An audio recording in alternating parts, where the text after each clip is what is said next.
नमस्कार, मैं अंजलि और आप देख रहे हैं हुंकार मीडिया प्रोग्राम। चलिए शुरुआत करते हैं कुछ खास बड़ी खबरों के साथ। दो पुलिस वालों ने आत्महत्या की है। सबसे पहले यह बड़े ही खेद की बात है और दूसरे खेद की बात यह है कि इन आत्महत्याओं को राजनीतिक रंग दिया जा रहा है और जाति का रंग दिया जा रहा है।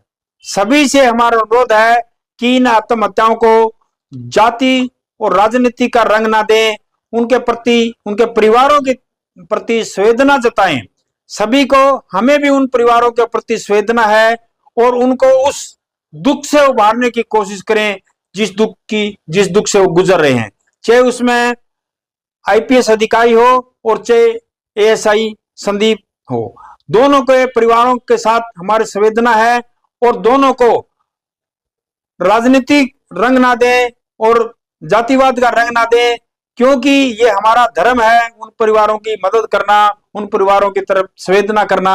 मगर इसके ऊपर राजनीतिक की रोटी ना सेकें, धर्म की रोटी ना सेकें और जाति की रोटी ना सेकें और इन्वेस्टिगेशन करें कि क्यों उन्होंने आत्महत्या की, कैसे की, कारण क्या थे और उन कारणों को जानना बहुत जरूरी है। लगातार हो रही बड़े बड़े अधिकारियों की आत्महत्याओं पर बवाल मचा हुआ है। एक तरफ लगातार सरकार इस पर बयान दे रही है और वहीं जनता का कुछ और मानना है। आज हमारे साथ मौजूद हैं हमारे वरिष्ठ पत्रकार, जिनसे हम जानेंगे कि आखिरकार ये मामलों पर उनकी राय क्या है और किस तरीके से वो इनको देखते हैं। नमस्कार सर, आपका बहुत बहुत स्वागत है। सतवीर जी, आप बताइए, आप क्या सोचते हैं इस बारे में? अभी हाल में पुलिस अधिकारियों का आत्महत्या करना एक बड़ी दुखदाई बात है। सबसे पहले मैं आईपीएस के बारे में बताना चाहूंगा कि एक आईपीएस ने आत्महत्या की, ये पूरे हरियाणा के लिए नहीं, पूरे देश के लिए बड़ी दुखदाई बात है। उसके बाद एक एएसआई ने आत्महत्या की जो साइबर इंचार्ज थे रोहतक में, ये भी बड़ा दुख का विषय है। मगर मैं कहना यह चाहूंगा कि एक साइकोलॉजी टेस्ट होता है किसी भी अधिकारी बनने के लिए।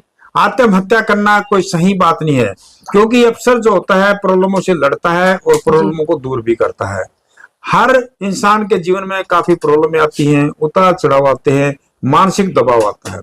मगर जब भी कोई आत्महत्या होती है ज्यादातर मानसिक दबाव के कारण होती है। मानसिक, आप कह रहे हैं मानसिक दबाव, क्या ये मानसिक दबाव क्या सरकारी कर्मचारियों पर इतने बढ़ गए कि उन्हें आत्महत्या करनी पड़ गई? नहीं, ये उनकी अपनी सोच होती है। हर आदमी की जो साइकोलॉजी है, मैंने साइकोलॉजी की बात की, हर आदमी की अपनी अपनी सोच होती है। कई आदमी प्रेशर को सहन करते हैं, कई आदमी प्रेशर को सहन नहीं कर पाते और प्रेशर को सहन ना करने के कारण गलत कदम उठा लेते हैं। अगर मैं बात करूं संदीप की, जो एएसआई रोहतक में साइबर इंचार्ज था, उसने आत्महत्या की और उसने 6 मिनट 7 मिनट की एक वीडियो भी बनाई। वीडियो बनाने का कारण क्या था, क्यों उसने वीडियो बनाई? अगर आत्महत्या करनी है तो चुपचाप भी करते हैं। ऐसे ही अगर बात करें हम आईपीएस वाई पूर्ण कुमार की, उन्होंने भी 5-6 दिन पहले ही नोट लिखा, एक बड़ा लंबा नोट लिखा है। उस नोट को लिखने का कारण भी किसी को समझ में नहीं आ रहा। ये मैटर बहुत ही उलझा हुआ है। सरकार को इसके ऊपर बड़ा सोचना पड़ेगा, इसकी कार्रवाई को भी सोचना पड़ेगा, इसको इन्वेस्टिगेशन करना पड़ेगा, गहराई से इन्वेस्टिगेशन पड़ेगा। क्यों एक आईपीएस अधिकारी ने आत्महत्या की और क्यों एक एएसआई ने आत्महत्या की, क्योंकि कारणों को जानना पड़ेगा। हो सकता है ये बड़ा भ्रष्टाचार का मुद्दा भी हो सकता है किसी के दबाव में आकर भी आत्महत्या की हो, क्योंकि जो आत्महत्या करने वाले वो चले गए, वो दोनों इस दुनिया में नहीं है। उनके लिए हम भी खेद व्यक्त करते हैं और पूरा हरियाणा भी खेद व्यक्त करता है और पूरा भारतवर्ष भी खेद व्यक्त करता है। दोनों आत्माओं की शांति के लिए हम ये भी सोचते हैं कि आत्माओं को शांति मिले। मगर बात यह है कि इसको राजनीतिक मुद्दा ना बना जाए, क्योंकि राजनीतिक मुद्दा ये नहीं बनना चाहिए। राजनीतिक मुद्दा अगर कोई चीज का बन जाता तो उलझन में होता है और कुछ लोग इसको जातिवाद का नाम भी देना चाह रहे हैं। इसको जातिवाद का मुद्दा भी नहीं बनाना चाहिए, क्योंकि हत्या किसी जातिवाद, किस कारण से आत्महत्या क्यों, अगर मैं बात करूं, अभी जो रोहतक से हैं साइबर सेल के इंचार्ज हैं संदीप लाठर जी, संदीप लाठर जी ने बड़ा बयान दिया है कि भ्रष्टाचारी हो चुकी है पुलिस, ये है वो है।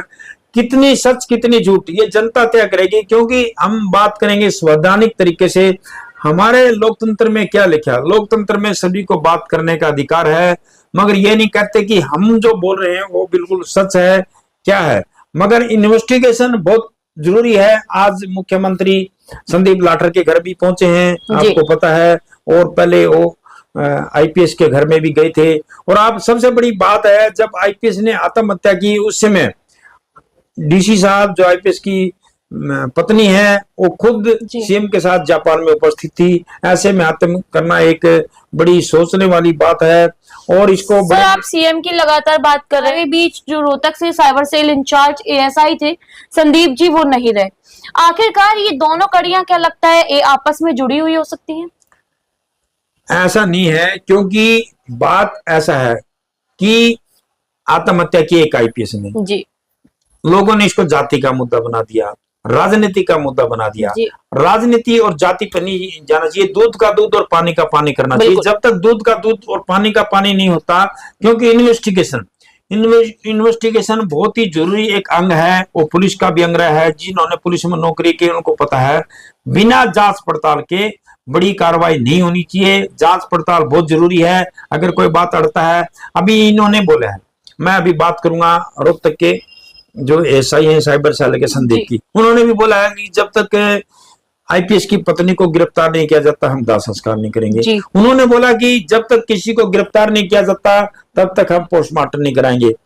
ये राजनीतिक मुद्दे बनाया जा रहा है। और राजनीतिक मुद्दा क्यों बनाया जा रहा है, ये तो जो राजनीतिक मुद्दा बना रहे हैं उन्हीं को सोचना पड़ेगा, उनको समझना पड़ेगा क्यों इसको राजनीतिक तुल दे रहा है। क्योंकि जो इंसान इस दुनिया में अभी नहीं है उनको हमें शांति की प्रार्थना करनी चाहिए। उन्हें भगवान से यह प्रार्थना करनी चाहिए कि वो ओम शांति का पाठ पढ़ना चाहिए, उनका दाह संस्कार भी समय से करना चाहिए।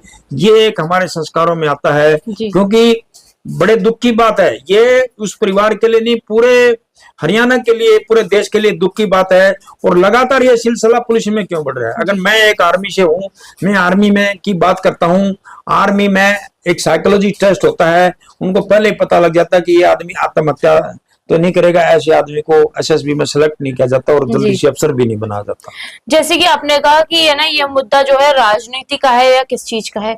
वहीं देखा जाए तो पुराण कुमार की मृत्यु के बाद अब जब है ना संदीप जी ने अपनी आत्महत्या करी है, तो उसके बाद ये सवाल जो है सूत्रों के मुताबिक ये पता चल रहा है कि कहीं ना कहीं ये राजनीति में किसी ने दबाव बना के तो संदीप जी से आत्महत्या करने पे मजबूर नहीं किया ताकि पुराण जी को फंसाया जा सके। ऐसा नहीं। अगर मैं बात करूं साइकोलॉजी की, कुछ आदमी भावुक हो जाते हैं। जो आदमी भावुक होते हैं वो किसी के लिए अपनी जान भी देते हैं।